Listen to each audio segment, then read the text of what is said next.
Hey everyone, welcome back to my channel. So in today's video, I'll show you how to reset your network settings on your iPhone. So keep watching this video till the end. Meanwhile, do like and subscribe to my channel. I provide amazing tech tutorials. Anyways, let's get started. So if you want to reset your network settings, all you have to do is go to settings and scroll down and you'll reach general.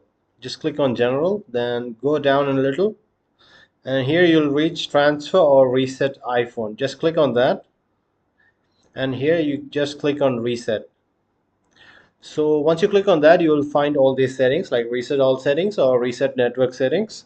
So you can go ahead and choose reset network settings. And then you'll be asked to enter your passcode. So once you enter your password, all your network settings will be erased. So that's how you reset the network. So thank you for watching. Hope you guys enjoyed the video. Do like and subscribe to my channel. I make amazing tech-based content. Thank you. Have a nice day.